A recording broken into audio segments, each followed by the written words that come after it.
Bismillahirrahmanirrahim. Elhamdülillah. Ve salatu ve selamu ala Resulillah ve ala alihi ve ashabihi ecma'in. Assalamu alaikum aziz qarindoshlar. Navbatda biz ulug' Ramazon oyi kelish harf turyapmiz. Endi bu Ramazon oyi bo'lsa, biz musulmonlarningki dasturimiz bo'lgan Qur'on Karim nozil bo'lgan Allohning rahmatlari va mag'firatlari to'kiladigan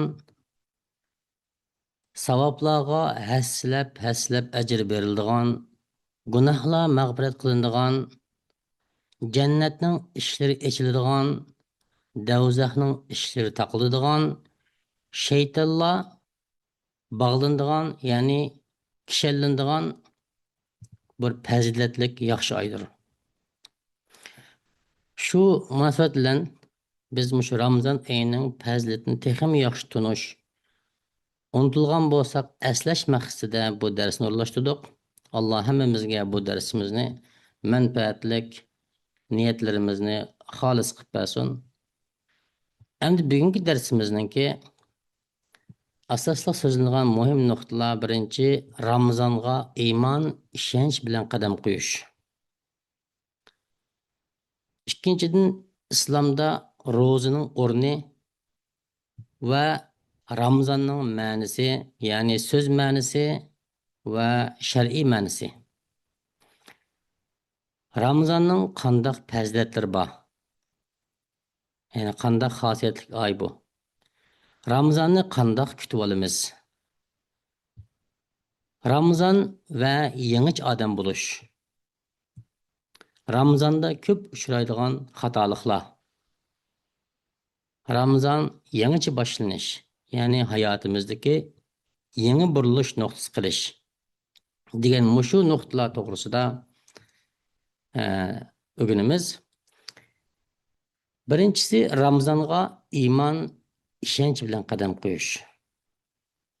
Ya'ni umid, ishonch bilan qadam qo'yish. Endi ibodat mavsumidan tonish va uni g'animat bilish intayin muhim.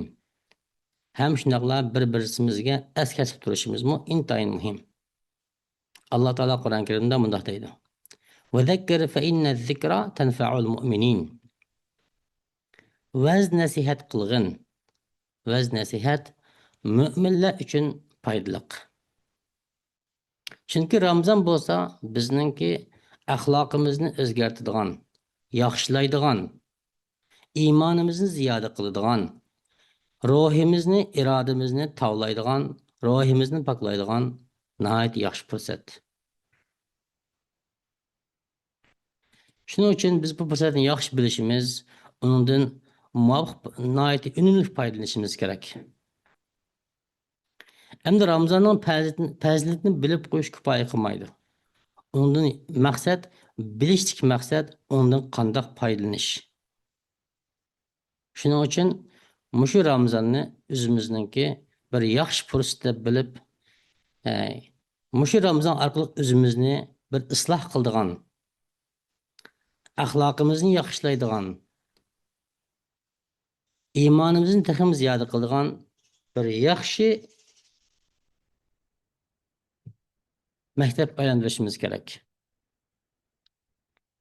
Endi faqat bundoq deyishki maqsad faqat ibodatni Ramazonda qilish emas, balki bu Ramazonni bizning keyingi bir yillik, yana bir Ramazon kelgich bo'lgan orliqdagi yangi bir boshlanish nuqtasi qilish. Bu maqsad. Chunki bir inson bir ishni bir oy izchil davomlashtirgan yerda albatta keyingi oylarda davomlashib qolaydi. Bir odam bir oy yaxshi odam bo'lgandan keyin keyingi oymi tabiiylam yaxshi bo'laydi. Hem ikincisi Ramazan'ın, yani ro'zaning islomdagi o'rni nima? Ro'za islomdagi 5 asosiy farzning birisi. Payg'ambar alayhisalom islomni 5 narsaning ustiga qurilgan dedi. Bunyal islam ala khams, ya'ni 5 narsaga qurilgan. Birinchisi Allohni bir, ya'ni Allohdan boshqa iloh yo'q. Muhammad aleyhisselam Allah'ın elçisi guvohlik berish. Yani shahodat o'qish.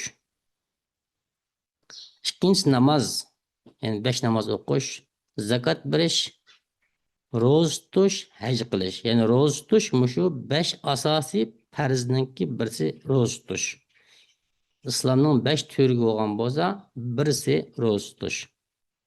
Demak, bu intayin muhim rukun asosining birisi. Endi ro'za boshqa ibodat qaraganda o'zgacha xususiyati bor. Chunki boshqa ibodatlarni boshqalar ko'ralaydi, bilalaydi. Ammo ro'zani shu insonningki, ya'ni Rabbimiz bilan insonlar biladi. Ro'za tutish bilan Alloh o'rtasidagi bu sir, riyo aralashmagan sap ibodat. Shunga hadis qudusida Alloh taolo kullu amal ibn Adam lahu illa siyam dedi. Yani insan balasının barlık işleri, barlık ibadetlerden ro'za men için. Ro'za hem ibadeti öz için. Ama ro'za men için deydi. Fe innehu li ve ana eczi bihi. Çünkü o ro'za men için onun mükafatını özüm bermen deydi. Yani Allah özü bergen mükafatının ecrini biz hesaplamayız. Hem de ro'za takvalını kuchaytirdi. Çünkü Kur'an-ı Kerim'de Allah Teala kutibe ya eyyühellezine amenu kutibe aleykumus-siyam kema kutibe alellezine min qablikum leallekum tettekun dedi. Yani leallekum tettekun degeni ümitki sizlar taqvo bo'lg'aysizlar.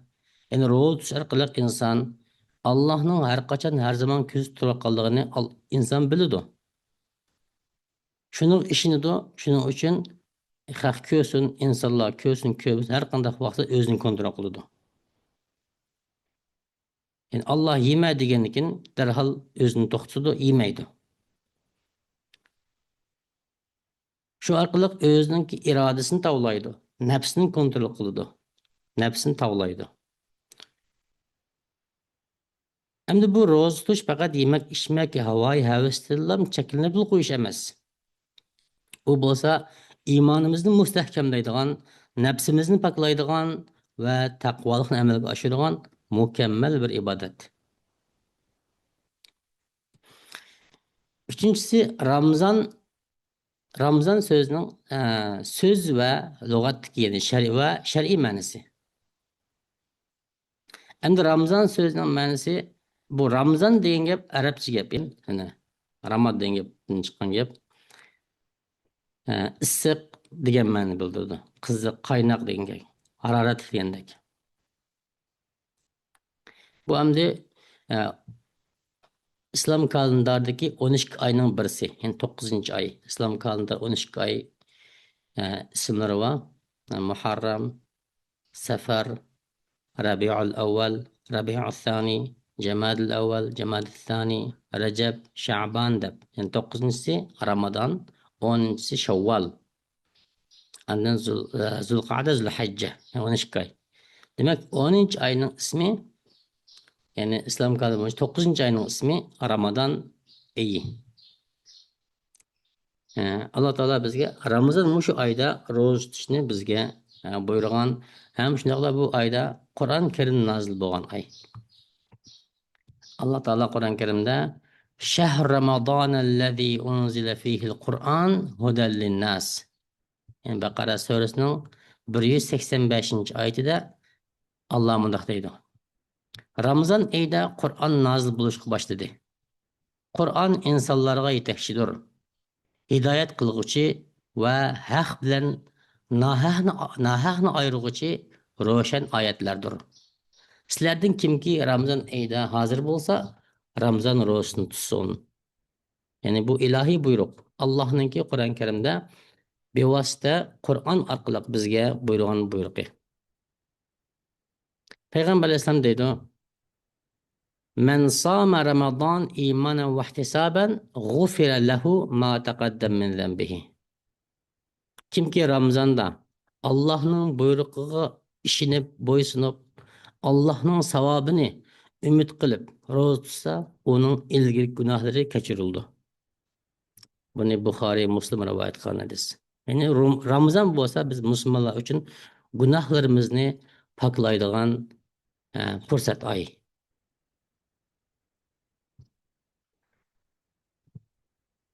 Endi Ramazon bo'lsa, til va shar'iy jihatdan, so'z va shar'iy jihatdan bo'lsa, e, qalbimizni poklaydigan, gunohlar kechiriladigan va Alloh taologa samimiy yuzlanadigan bir oy.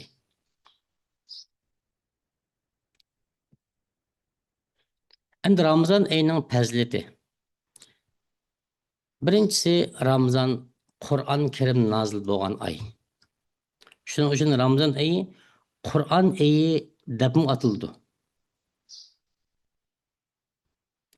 Ya'ni Qur'on Karim deganga o'xshash Shahr Ramazon allazi unzila fihi al-Qur'an hudan lin-nas va bayinatin al-huda wal-furqan. Yani Ramazon oyida Qur'on Karim nozil bo'lishga boshlagan oy. Yani kishilarni hidoyat qiladigan, haqni ayirib beradigan mushu Qur'on nozil bo'lgan oy. Shuning uchun Ramazonni Qur'on oyi deb atildi. Ramazonda ko'plab Qur'on o'qish tavsiya qilindi va rag'batlantirildi.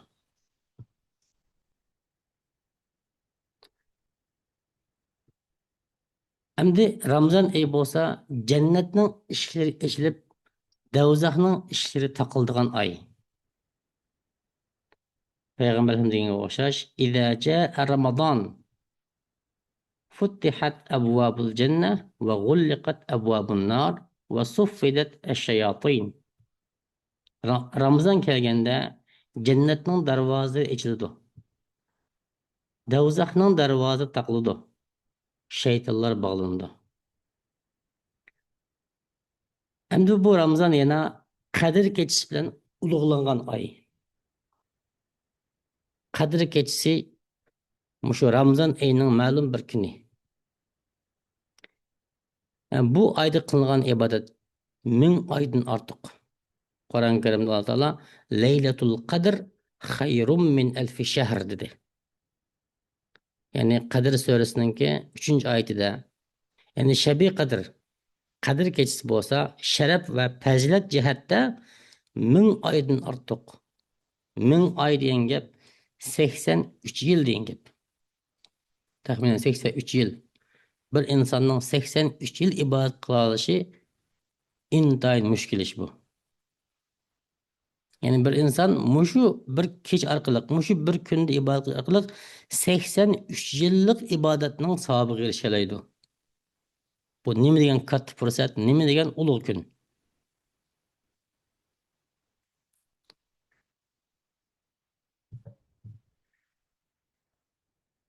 Endi Ramazon fazilat jihatda jamiyatdagi barliq qatlam kishini o'z ichiga oladi. Boy kambag'al bo'lsin, cho'ng kichik bo'lsin, qari yosh bo'lsin, ayol bo'lsin, hammasi o'zining qudratining yetishicha Allohga taqvolik qila oladi. Allah mal dünyada fazilat qilgan kishilar bo'lsa, o'zining mal dunyosini zakotini berdi, sadiq qiladi, kambag'allarni yo'laydi. Har bir qilgan amallar uchun Allohdan haslat ajr oladi. Kambag'allar bo'lsa-mu, o'zining qo'lidan kelishicha taqvolik qiladi, ro'za tutadi, namozni vaqtida o'qiydi, vaqtini isrof qilmay, Qur'onni o'qish, Qur'onni tadabbur qilish, ham shunaqla o'zining qo'lidan kelish yaxshiliklar qilish orqali o'ziga tushliq ajr savob erishadi. Shunaqla har qaysi qatlamdagi kishilar o'ziga tushliq mushu Ramazondan bahra oladi. Bu faqat ma'lum kishilarga xos emas, balki har qaysi sohadagi kishilar uchun bir fursat. Endi Ramazon Qur'on oyi, rahmat oyi, ya'ni Allohning rahmati tushadigan oy, Allohning mag'firati, kechirim qiladigan oy, yaxshilikningki barkatning darvozasi ochiladigan muborak bir oy.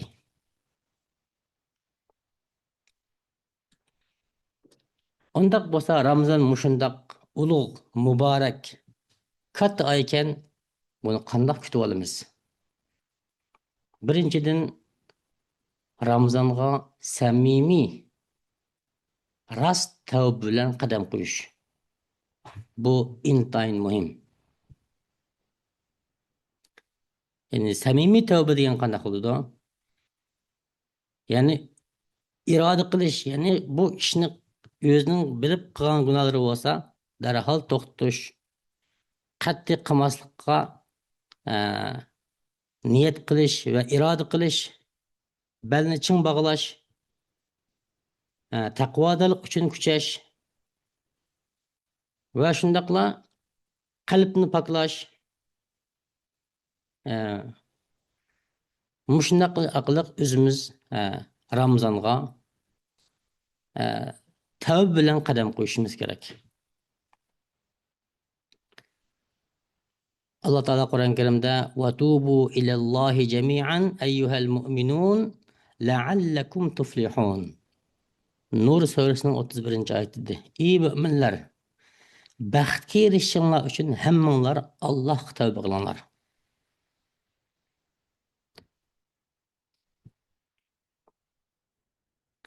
Ikkinchisi, niyatimizni durustlash, ixlos qilish.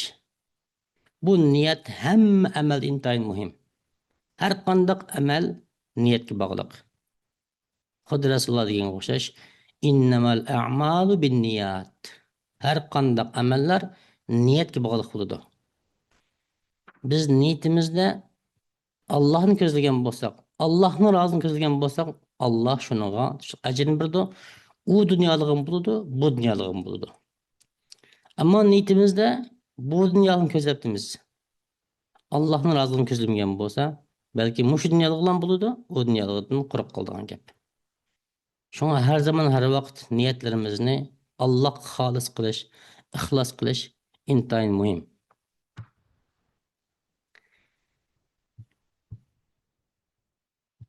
Ramazan uchun imoniy plan tuzish. Ya'ni plan tuzish degani Ramazan chunki 30 kun yoki 29 kun nihoyatda bir qisqa bir vaqt. Bu vaqtni biz unumli foydalanish uchun planliq o'tkazishimiz kerak.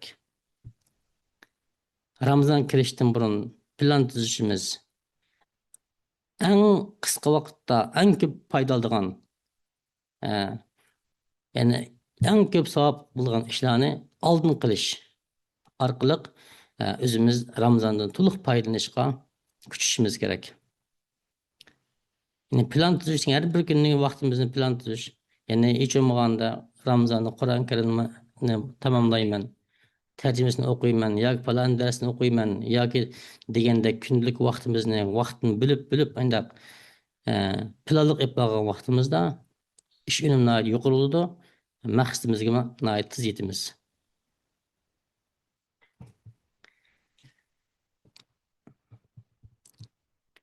Çünkü Allah Kur'an-ı Kerim'de "Fastabiqul hayrat." Ey müminler, yaxşı amal qilish oldiringlar deydi. Oldiringlar degani ya'ni yaxshi amal qilishni keyin tashlab qo'ymanglar, ya'ni kechiktirmanglar. At qilolma, o'gin qilolma, yana bir Ramazonni qilolma demay, shu hamon qilish kerak. Fursat bo'lgan hamon qilish kerak. Endi Ramazonda qalbimiz va harakatimiz orqali hazırlanish. Qalbimiz harakatimizni bir qilish. Faqat Ramazonning ishini bilib qo'yish, uni tushunib qo'yish kifoya qilmaydi. Amaliy harakatlar orqali isbotlash. Ramazon kirishdan burun sal namozga, jamoat namoziga qolgan bo'lsak, darhol jamoatni tepib, vaqti-vaqtida masjid namozimizni o'qib, burun qilib qolgan, bilib-bilmay qilib qolgan gunohlarimizni, bilganlarimizni darhol to'xtatib, yaxshi ishlarga sal qarab qolgan bo'lsak, yaxshi ishni texim ko'p qilish degandek shu o'zimizningki qalbimiz orqali va harkat orqali o'zimizni Ramazonga hozirlashimiz kerak. Ramazonga kirishdan burun tayyor turishimiz kerak.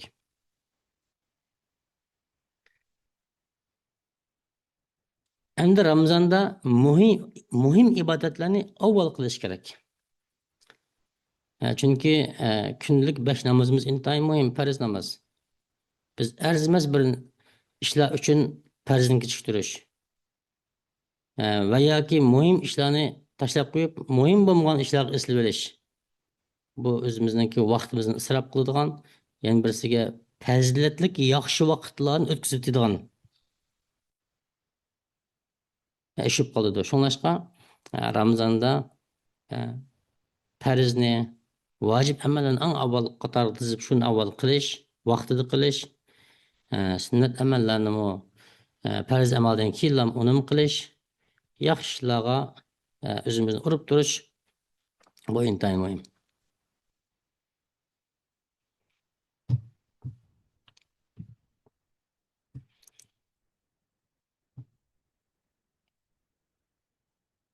Endi Ramazonda yangi odam bo'lish dedik. Endi Ramazon bo'lsa bir axloqimizni tarbiyalaydigan, iymonimizni tovlaydigan, bizni texmu yaxshi adablik, axloqlik bir ulgulik musulmon qilib chiqadigan bir fursat. Ham shundoq bir maktab bu. Biz bu orqali Ramazonda o'zaro qarindoshlar o'rtasidagi munosabatni yaxshilaymiz. Oila orasidagi munosabatni yaxshilaymiz. Ham shundoqla boshqa xulum qo'shnilar, xizmatdoshlar va do'stlar orasidagi munosabatni yaxshilaymiz. Axloqimizni tarbiyalaymiz, sabrchan bo'lamiz, yomon so'z, yomon ishlardan o'zimizni tortimiz, boshqalarga aziyat berishdan, haqning g'iybatini qilib qilishdan saqlanamiz. Mushu orqali o'zimizni tarbiyalaymiz. Chunki bir odam ro'zalar, ya'ni ibodat ichida turib, yomon ishni qilishi durust bo'lmaydi. Şun Peygamberimiz dedi: "İza kana yevmu savmin ahadikum fala yerfuz ve la yechhal." Sizlardan biringlar ro'za tutgan kunda nachar, axloqsiz so'zlarni qilmasin. Xalqning ko'nglini ranjitadigan, haqqa zarb beradigan, xalqning oldida yuzini tushiradigan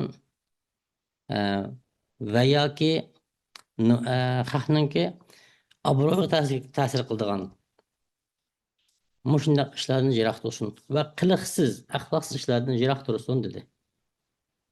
Chunki bu ro'za faqat tamoqdan cheklanish emas, balki axloqiy tarbiyadir. Axloqni tarbiyalaydigan, texmo go'zal, yaxshi odam bo'ladigan bir fursatdir.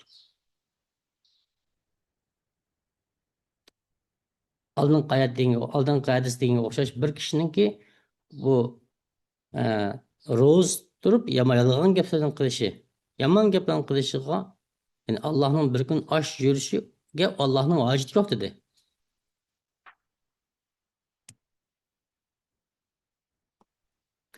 Ham shundaqla oila o'rtasidagi munosabatni yaxshilaymiz. Ular bilan birga zo'rliq yeymiz, oila bolalarimiz bilan birga iftor qilamiz. Ba'zida xizmatdosh yoki safardosh va yoki yurtdosh qarindoshlar bilan o'zaro o'tirishimiz, bir-birimizni ko'ramiz, mehr muhabbatimizni oshiramiz degandek, bu Ramazon shunday bir yaxshi fursat. Ham shundoqla Ramazonda xayr saxovatni ko'p qiladigan fursat.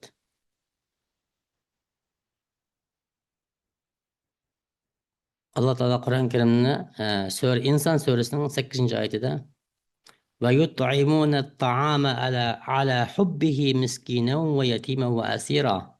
O'zi muhtoj turug'liq miskinga, yetimga va asirlarga taom berdi deydi. Ya'ni Allah Taala o'zi muhtoj turgan kishilarningki, ya'ni o'zi muhtoj turug'liq, o'ziga bo'lsa tek yaxshi shunday turug'liq yana boshqalarga taom berdi. Yetimlarga taom berdi, miskinlarga taom berdi, shularga yordam qildi deydi. Ham shundaqla bizni yaxshi ishlarda, taqvolikda o'zaro hamkorlashishga chaqirdi. Maida surasining 2-oyatida Allah Taala bunday deydi: "Va ta'awanu 'alal birri vat taqva." Yaxshi ishqa va taqvodorlikqa yordamlashinglar, hamkorlashinglar deydi. Ammo yomon ish qilishga hamkorlashmaymiz. Yaxshi ishlar bo'lsa, qudratimizni yetishicha hamkorlashamiz. Ham shunaqla Payg'ambar alayhisalom afdalus sadaqa sadaqatun fi Ramazon. Eng yaxshi sadaqa xayr saxovat, yaxshi sadaqa bo'lsa, Ramazanda berilgan sadaqadir deydi. Endi Ramazan faqatla bu biz baytniga o'xshash yemak ichmak, havoy havasdan chekinish emas. Bu bo'lsa insoniy, axloqiy, oila va ijtimoiy jihatlardan umumyuzlik bir tarbiyalash ilib boradigan muqaddas oy. Musulmon qarindoshlarni bizni har qaysi jihatdan texmu ulgulik, texmu munavvar, texmu yaramliq bir musulmonga aylantirgan bir fursat.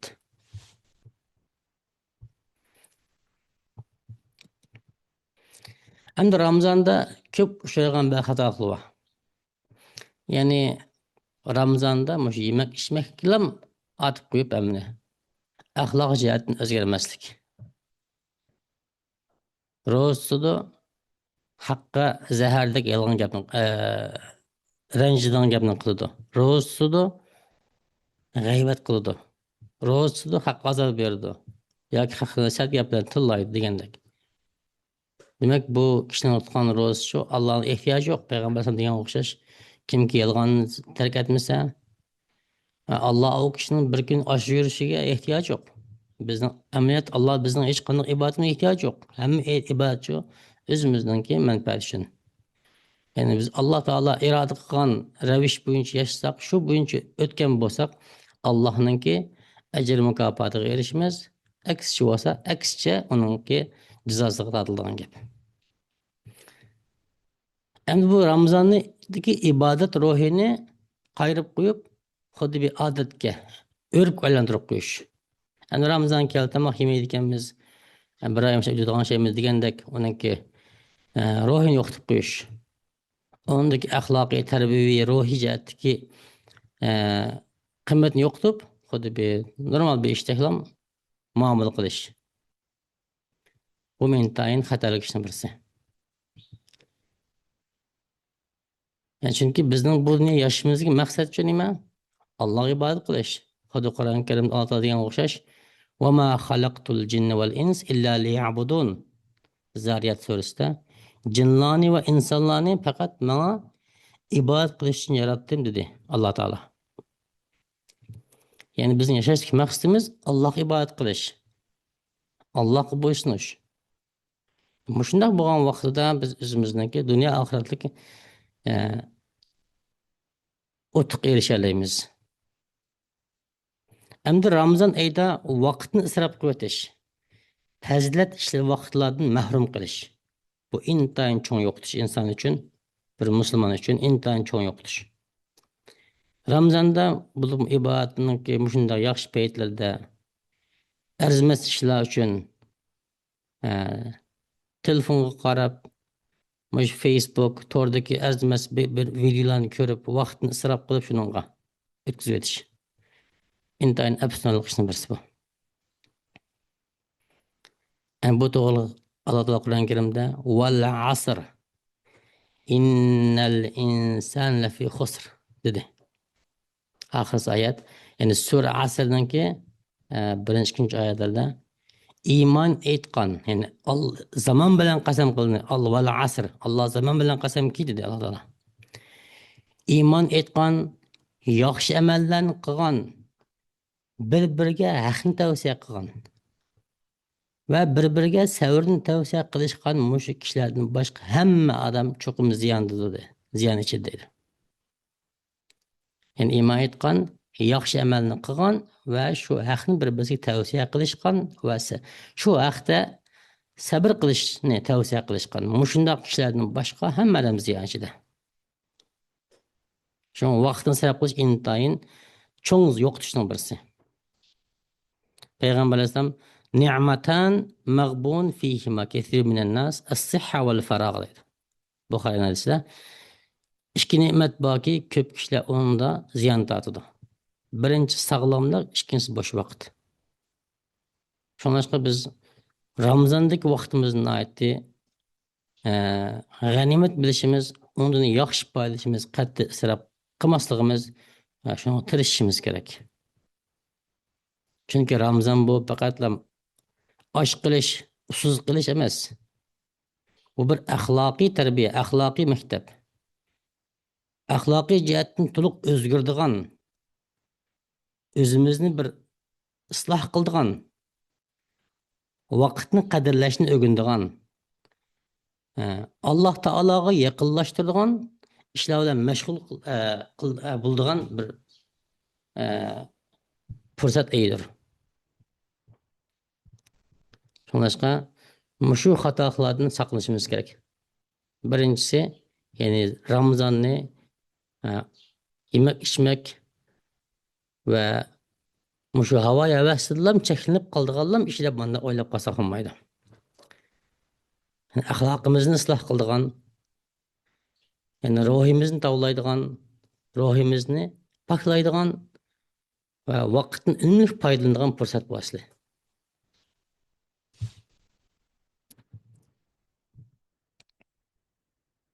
Endi Ramazonni qanday qilib hayotimizning burilish nuqtasiga aylantiramiz? Biz baytga o'sha Ramazonni yaxshi kutib olsak, Ramazonga planliq kirsak, har bir vaqtimizni qadrlasak, bu chog'da bizning hayotimizda bir o'zgarish bo'ladi. Agar Qur'on Karim hadisning ro'yiga asosan mush bir oyda chidab o'tkaza olsak, keyingi oydan boshlab o'zimizni shuning sepman olaymiz degan gap.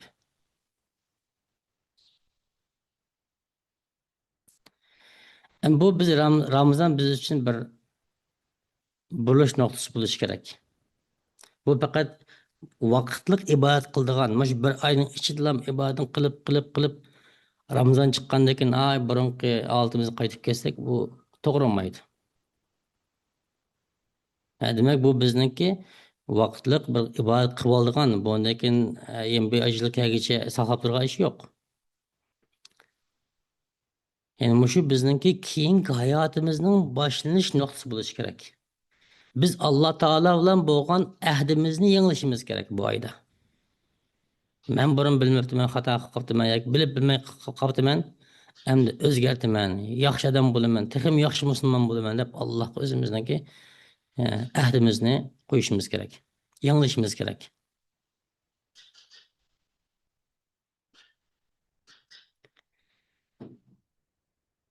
Endi Ramazonda qilingan ibodatlarniki qabul bo'ldimi, buni qanday bilamiz? Buni keyingi bizdan bilamiz.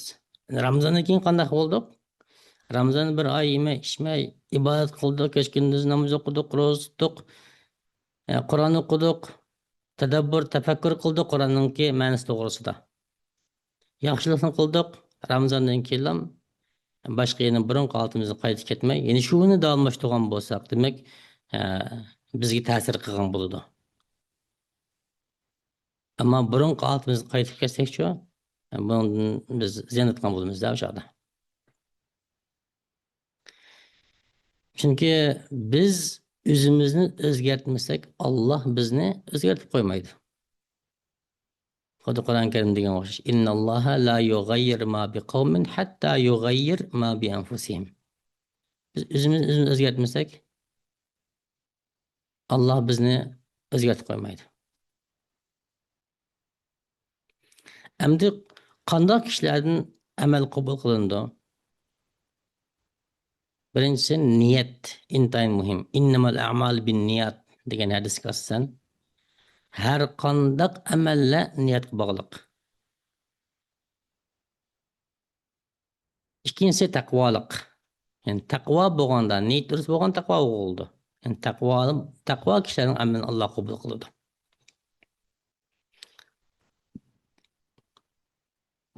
Endi Ramazonda o'zgartish bo'lgandan keyin yana bir alomati bo'lsa, yani taat ibodatini davomlashtirish. Chunki Payg'ambar alayhisalom ahabbul a'mal ilalloh advamuha va in qall. Yani Allah en suyumlik bo'lgan amal nimasi? Az bo'lsa-mu davomli turgan amal. Ramazonda buluşuq qilib amalni, Ramazondan keyin tashlanib qolgan amalni Alloh yaxshi ko'rmaydi. Ramazonda sabr qilib chidab bakara qilib Ramazondan keyin davomlashtirib shuni qudratning yetish davomlashtirgan kishini Alloh yaxshi ko'rdi. Shunday kishining amalini yaxshi ko'rdi.